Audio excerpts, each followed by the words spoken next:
जय श्री कृष्णा। राधे राधे। वास्तुशास्त्र में कुछ ऐसे पौधे के बारे में बताया गया है जो घर के लिए बहुत शुभ होते हैं, लेकिन कुछ पौधे हैं जिनसे बच के रहना चाहिए, क्योंकि ये पौधे अपने साथ नकारात्मक ऊर्जा को लाते हैं, जीवन में मुश्किलें बढ़ा देते हैं। आप लाख प्रयास कर लो, आप ना प्रसन्न रह पाओगे, ना धन से बचा पाओगे और ना आपका स्वास्थ्य अच्छा रहेगा। इसलिए ये जानना आवश्यक है। कहते हैं घर में पेड़ लगाने से हरियाली आती है और घर में रहने वाले लोगों का स्वास्थ्य अच्छा रहता है। लेकिन क्या आपको पता है, वास्तु के अनुसार कुछ पौधे बहुत शुभ होते हैं और घर में लगाते ही आपका भाग्य का साथ आपको मिलने लगता है, बरकत चली आती है। और उनमें से पहला पौधा है अनार का पौधा। कहा जाता है जिस घर के मुख्य दरवाजे के ठीक सामने बाहर में अनार का पौधा हो, ऐसे व्यक्ति का स्वास्थ्य भी अच्छा होता है और कर्जों से मुक्ति मिल जाती है, घर में समृद्धि आती है। हल्दी का पौधा। अगर हल्दी का पौधा आप अपने घर के गमले में भी लगाते हैं तो नेगेटिव एनर्जी आपको परेशान नहीं करती, और हल्दी में अगर फूल आ जाए तो इसका मतलब है कि आपके जीवन में खुशहाली अब बस आने वाली है।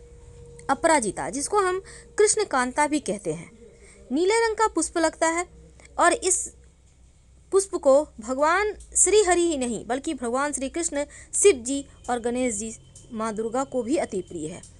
लाल रंग का गुलाब। वैसे तो गुलाब का पुष्प आप कभी भी कहीं भी लगा सकते हैं, लेकिन माना जाता है घर के अंदर लाल रंग के पुष्प नहीं लगाने चाहिए पौधे।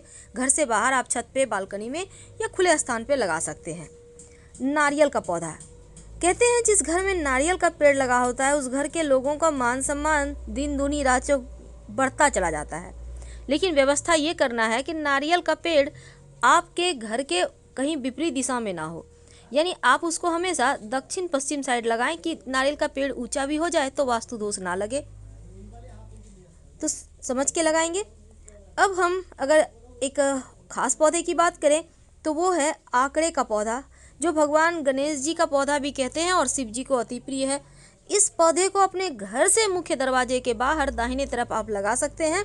घर में सुख समृद्धि बढ़ेगी और लोगों की बुरी नज़र भी आप लोगों पर नहीं पड़ेगी। तुलसी का पौधा, जिसको हम माँ लक्ष्मी का स्वरूप मानते हैं, हर किसी के घर आंगन में है। कहते हैं घर पर मुसीबत आती है तो पहले तुलसी चाहती है।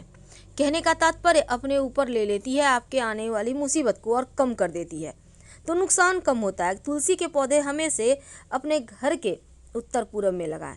नीम का पौधा। वैसे तो आपको पता है कि घर के आसपास आम का पेड़ होना अच्छा नहीं माना जाता, बच्चों पर बुरा असर पड़ता है, और आप नीम का पौधा लगाते हैं तो अच्छा है। साथ ही अगर आंवले की पौधे की बात करें तो ये भी अच्छा माना जाता है। आंवले का पौधा घर में अपने छत पे भी लगा सकते हैं, बीमारियां परेशान नहीं करती।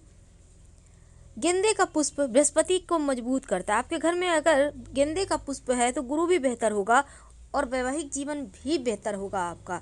इस बात को हमेशा याद रखिए। अशोक का पौधा। जिस घर में अशोक का पौधा होता है उस घर की शोक, दुख, दरिद्रता, परेशानी सब समाप्त हो जाती है। बच्चों के बुद्धि भी तेज होंगे और पैसा भी टिकेगा अगर अशोक का पौधा आपने लगा लिया है तो। अब ये है पीपल का पौधा।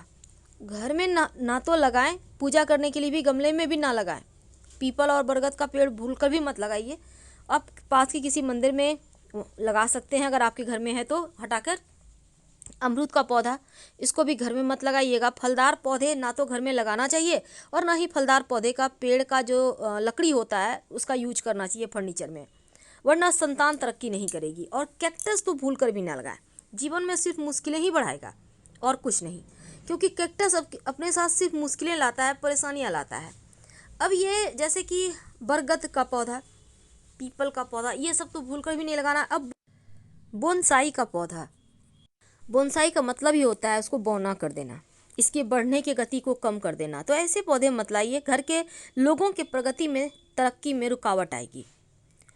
और इसके साथ ही इमली का पौधा घर में मत लगाइए, और घर के आसपास भी है तो उसको हटाने का व्यवस्था करवाइए, क्योंकि इमली के पेड़ पर बुरी आत्माओं का वास होता है, इसलिए इस बात का ध्यान रखिए।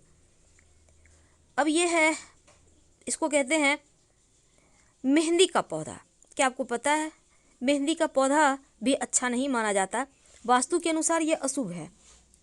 इसके पत्ते भले ही आप मेहंदी पीस कर लगाया जाता है, लेकिन इसको घर में मत लगाइए। अब जैसे कई बार होता है आपके घर में पुष्प आए हैं, फूल आपने रखे हैं फूलदान में, उठाकर साइड पड़ा हुआ है, सूखा हुआ फूल बुके है पड़ा हुआ है, उसको पड़ा हुआ मत रहने दें, उसको तुरंत घर से बाहर निकालें, क्योंकि ये घर की नकारात्मकता को बढ़ा देता है। कपास का पौधा, कहते हैं इस घर जिस भी घर में या घर के आसपास होता है वहाँ अशुभता ज़्यादा होती है, निगेटिविटी ज़्यादा होती है, परेशानियाँ ज़्यादा होती है। बरगद का पौधा का छाया भी आपके घर पर ना पड़े, ऐसी व्यवस्था करें, वरना जीवन में मुश्किलें बढ़ जाएगी और फिर आप हाथ मलते रह जाएंगे। अब यह है आम का पौधा। फलदार पौधे कभी मत लगाएं, आम हो, अमरूद हो, ये सब पौधे आपके जीवन की परेशानियों को बढ़ाते हैं, तरक्की को रोक देते हैं। वैसे बहुत सारे लोग अभी शौक के तौर पर बैम्बू ट्री लगाते हैं। क्या आपको पता है पहले ज़माने में बैम्बू ट्री घर से कहीं बाहर लगाया जाता था और जो सबसे बुजुर्ग आदमी होता था गांव का वो लगाता था, क्योंकि इसके पीछे भी बहुत सारी मान्यताएं थी। अब उन मान्यताओं को लोग छोड़ रहे हैं, पर अपनी परंपराओं को निभाना हमारा फर्ज है। तो ये बैम्बू ट्री भी घर में ना ही लगाएं तो अच्छा है, संतान की तरक्की रुक जाएगी, ध्यान रखिएगा। और फलदार पौधे तो भूलकर भी ना लगाएं। घर आंगन में, बगीचे में तो लगा सकते हैं, पर घर आंगन में आम का पेड़, अमरूद का पेड़, ये सभी चीज़ें ठीक नहीं होता है, संतान पर इसका असर पड़ता है। और ना ही इन पेड़ों के जो लकड़ी होती है इसका यूज करना चाहिए घर में फर्नीचर वगैरह बनाने में। इन बातों का ध्यान रखें और खुशहाल जीवन जी। तो हम आपसे विदा लेते हैं। जानकारी अच्छी लगे तब वीडियो को लाइक कीजिए, चैनल को सब्सक्राइब कीजिए और अपनों से शेयर कीजिए। कमेंट में हर हर महादेव जरूर लिखिएगा। धन्यवाद।